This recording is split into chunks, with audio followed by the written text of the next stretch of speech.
आपका स्वागत है आपके अपने YouTube चैनल अद्भुत ज्ञान गंगा पर। हमारी आज की कहानी है रघुकुल का आरंभ कैसे हुआ।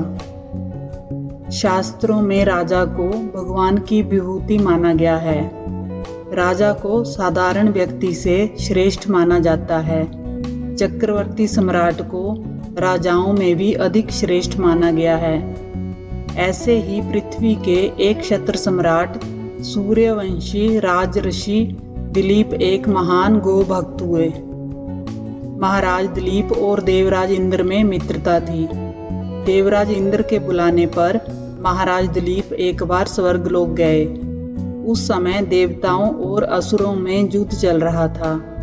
देव असुर संग्राम में देवराज इंद्र ने महाराज दिलीप से सहायता मांगी। राजा दिलीप ने सहायता करने के लिए हाँ कर दी और देव असुर युद्ध हुआ। युद्ध में देवताओं की जीत हुई। युद्ध समाप्त होने पर स्वर्ग से लौटते समय मार्ग में कामधेनु गाय मिली, किंतु सम्राट दिलीप ने पृथ्वी पर आने की आतुरता के कारण उसे देखा नहीं। कामधेनु को उन्होंने प्रणाम नहीं किया और ना ही प्रदक्षिणा की। इस अपमान से रुष्ट होकर कामधेनु ने सम्राट दिलीप को पुत्रहीन होने का श्राप दे दिया। कामधेनु ने श्राप दिया कि यदि मेरी संतान नंदिनी कृपा न करे तो यह सम्राट पुत्रहीन ही रहेगा। महाराज दिलीप को इस श्राप के बारे में कुछ पता नहीं था, किंतु उनके कोई पुत्र न होने से महाराज स्वयं, महारानी तथा प्रजा के सभी लोग चिंतित एवं दुखी रहते थे। महाराज दिलीप पुत्र प्राप्ति की इच्छा से रानी के साथ कुल गुरु महर्षि वशिष्ठ के आश्रम पर पहुंचे। उनकी बात सुनकर महर्षि वशिष्ठ सब कुछ समझ गए। महर्षि वशिष्ठ ने कहा, महाराज, एक बार की बात है, जब तुम देवताओं की एक युद्ध में सहायता करके लौट रहे थे, तब रास्ते में एक विशाल बट वृक्ष के नीचे देवताओं को भोग और मोक्ष देने वाली कामधेनु गौ माता विश्राम कर रही थी और उनकी सहचरी गौ माताएं भी निकट ही चल रही थी।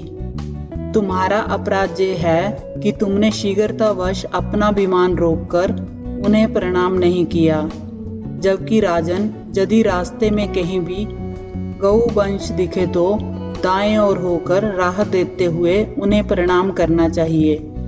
ये बात तुम्हें गुरुजनों द्वारा पूर्व काल में ही बताई जा चुकी है, लेकिन फिर भी तुमने गौ वंश का अपमान किया और गुरु आज्ञा का उल्लंघन किया है। इसलिए राजन, तुम्हारे घर में अभी तक कोई संतान नहीं हुई। महर्षि वशिष्ठ की बात सुनकर राजा दिलीप बड़े दुखी हुए। आंखों में अश्रु लेकर और विनम्रता पूर्वक हाथ जोड़कर राजा दिलीप गुरु वशिष्ठ से प्रार्थना करने लगे। गुरुदेव, मैं मानता हूँ कि मुझसे अपराध हुआ है, किंतु अब इसका कोई तो उपाय होगा। तब महर्षि वशिष्ठ बोले, राजन, एक उपाय है। इस समय सुरभि गौ की पुत्री नंदिनी गाय हमारे आश्रम पर विराजती है। नंदिनी गाय के संतुष्ट होने तक दोनों पति पत्नी इनकी सेवा करो। यह गौ माता के अपमान के पाप का फल है। इसलिए पुत्र प्राप्ति के लिए महाराज आपको कामधेनु गाय की पुत्री नंदिनी की कृपा प्राप्त करनी होगी, जो कि उसकी सेवा करके ही प्राप्त कर सकते हैं। इसलिए महर्षि वशिष्ठ ने आदेश दिया कि महाराज और महारानी कुछ समय आश्रम में रहो और मेरी कामधेनु नंदिनी की सेवा करो। हो सकता है वह आप पर जल्दी ही कृपा कर दें। महाराज ने गुरु वशिष्ठ की आज्ञा स्वीकार कर ली। महारानी देवी सुदक्षिणा प्रातःकाल उठकर उस गौ माता की भली भांति पूजा करती थी। आरती उतारकर नंदिनी गाय को महाराज के संरक्षण में वन में चरने के लिए विदा करती। सम्राट दिन भर छाया की भांति उसका अनुगमन करते। उसके ठहरने पर ठहरते, चलने पर चलते, बैठने पर बैठते और जल पीने पर जल पीते।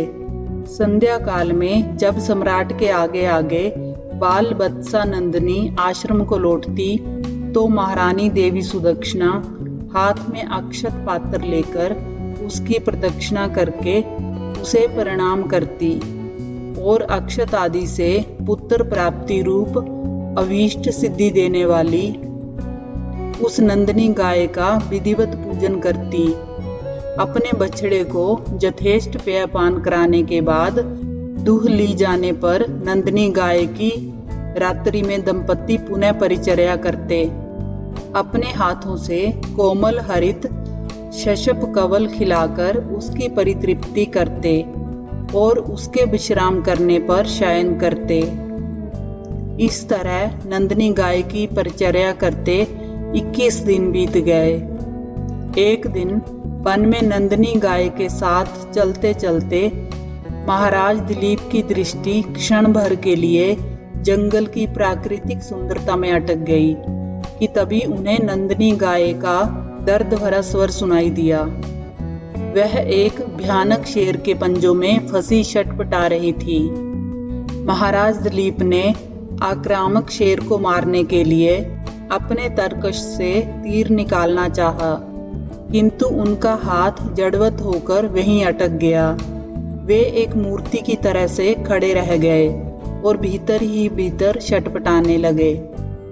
तभी मनुष्य की वाणी में वह शेर बोल उठा, राजन, तुम्हारे शस्त्र संधान का श्रम उसी तरह व्यर्थ है जैसे वृक्षों को उखाड़ देने वाला भयंकर तूफान पर्वत से टकराकर व्यर्थ हो जाता है। मैं भगवान शिव के गण निकुंभ का मित्र कुंभोदर हूँ। भगवान शिव ने सिंह वृत्ति देकर मुझे हाथी आदि से इस वन के देवदारुओं की रक्षा का भार सौंपा है। इस समय जो भी जीव सर्वप्रथम मेरे दृष्टि पथ में आता है वह मेरा आहार बन जाता है।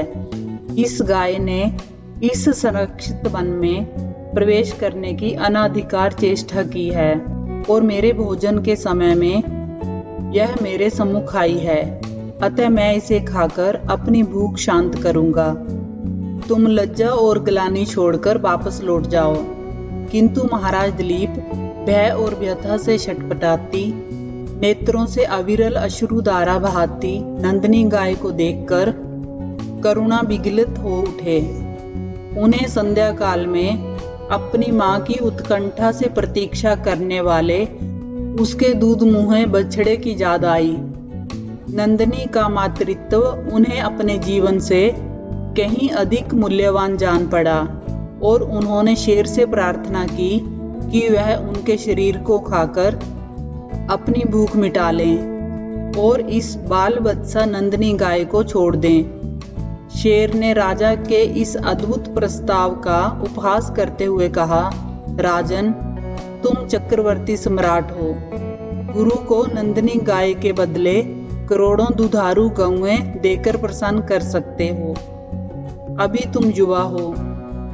इस तुच्छ प्राणी के लिए अपने स्वस्थ सुंदर शरीर और यौवन की अवहेलना कर जान की बाजी लगाने वाले सम्राट, लगता है तुम अपना विवेक खो बैठे हो। यदि प्राणियों पर दया करने का तुम्हारा व्रत है तो भी आज यदि इस गाय के बदले में मैं तुम्हें खा लूं तो तुम्हारे मर जाने पर केवल इस गाय की ही विपत्तियों से रक्षा हो सकेगी, और यदि तुम जीवित रहे तो एक पिता की भांति संपूर्ण प्रजा की निरंतर विपत्तियों से रक्षा करते रहोगे। इसलिए तुम अपने सुख भोक्ता शरीर की रक्षा करो, इस गाय की नहीं। स्वर्ग प्राप्ति के लिए तप त्याग करके शरीर को कष्ट देना तुम जैसे ऐश्वर्यशालियों के लिए निरर्थक है। महाराज दिलीप ने कहा, स्वर्ग? अरे स्वर्ग तो इसी पृथ्वी पर है, जिसे सांसारिक वैभव विलास के सभी साधन उपलब्ध हैं। वह समझो कि स्वर्ग में ही रह रहा है। स्वर्ग का काल्पनिक आकर्षण तो मात्र दुखियों के लिए ही है, साधन संपन्नों के लिए नहीं। इस तरह से सिंह ने राजा को भ्रमित करने का प्रयत्न किया। भगवान शंकर के अनुचर सिंह की बात सुनकर अत्यंत दयालु महाराज दिलीप ने उसके द्वारा आक्रांत नंदिनी गाय को देखा, जो अश्रु भरे नेत्रों से उनकी ओर देखती हुई प्राण रक्षा की प्रार्थना कर रही थी। राजा ने उत्तर दिया कि मैं एक क्षत्रिय हूँ, इसलिए मैं गौ माता को तुम्हारा भोजन बनाकर नहीं लौट सकता। इसकी रक्षा करना मेरा धर्म है। मैं अपने क्षत्रिय धर्म को क्यों कलंकित करूं? क्षत्रिय संसार में इसलिए प्रसिद्ध हैं कि वे विपत्ति से औरों की रक्षा करते हैं। राज्य का भोग भोगना उनका लक्ष्य नहीं है। उनका लक्ष्य तो है लोक रक्षा से कीर्ति अर्जित करना। निंदा से मलिन प्राणों और राज्य को तो वे तुच्छ वस्तुओं की तरह त्याग देते हैं। इसलिए तुम मेरे भौतिक शरीर को खाकर उसकी रक्षा करो, क्योंकि यह शरीर तो नश्वर है, मरण धर्मा है। इसलिए इस पर हम जैसे विचारशील पुरुषों की ममता नहीं होती। हम तो जश शरीर के पोषक हैं। यह मांस का शरीर ना भी रहे, परंतु गौ की रक्षा से मेरा जश शरीर सुरक्षित रहेगा।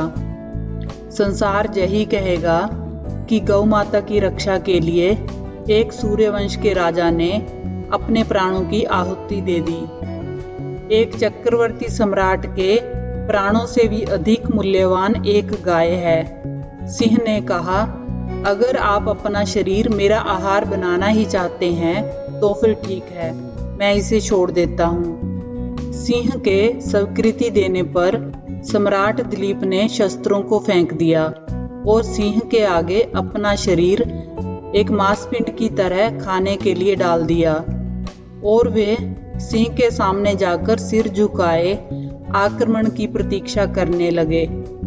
तभी आकाश से उन पर पुष्प गिरने लगे। नंदिनी ने कहा, हे पुत्र उठो। यह मधुर दिव्यवाणी सुनकर राजा को बहुत आश्चर्य हुआ, और महाराज ने वात्सल्यमयी जननी की तरह अपने स्तनों से दूध बहाती हुई नंदिनी गौ को देखा, किंतु उन्हें सिंह वहां कहीं भी दिखाई नहीं दिया। आश्चर्यचकित दिलीप से नंदिनी ने कहा, हे सत्यपुरुष, तुम्हारी परीक्षा लेने के लिए मैंने ही सारी माया रची थी। महर्षि वशिष्ठ के प्रभाव से जमराज भी मुझ पर प्रहार नहीं कर सकता, तो अन्य हिंसक सिंह आदि की क्या शक्ति है।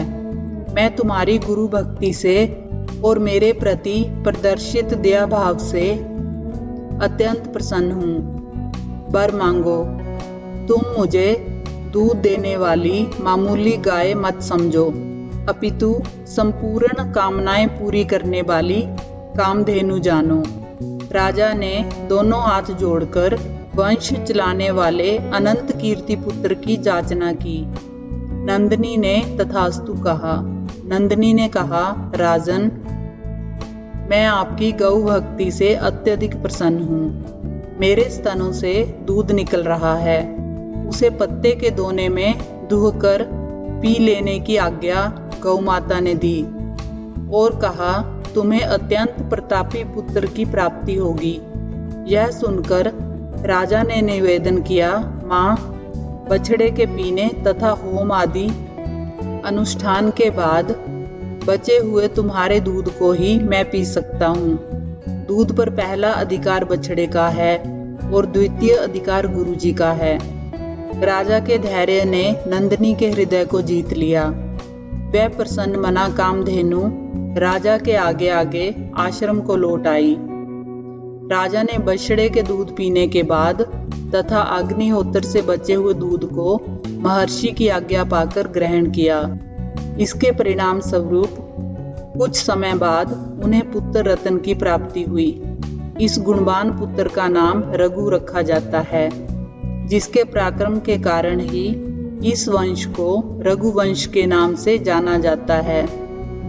और इसी वंश में गौ भक्ति के प्रताप से स्वयं भगवान श्री राम ने अवतार ग्रहण किया। महाराज दिलीप की गौ भक्ति तथा गौ सेवा सभी के लिए एक महानतम आदर्श बन गई। इसीलिए आज भी गौ भक्तों के परिगणना में महाराज दिलीप का नाम बड़े ही श्रद्धा भाव एवं आदर से सर्वप्रथम लिया जाता है। इस चरित्र से यह बात सिद्ध हो गई कि सप्तद्वीपवती पृथ्वी के चक्रवर्ती सम्राट से भी अधिक श्रेष्ठ एक गौ माता है। अगर आपको ये कहानी अच्छी लगी हो तो वीडियो को लाइक करें, चैनल को सब्सक्राइब करें। कहानी को अंत तक सुनने के लिए आपका धन्यवाद।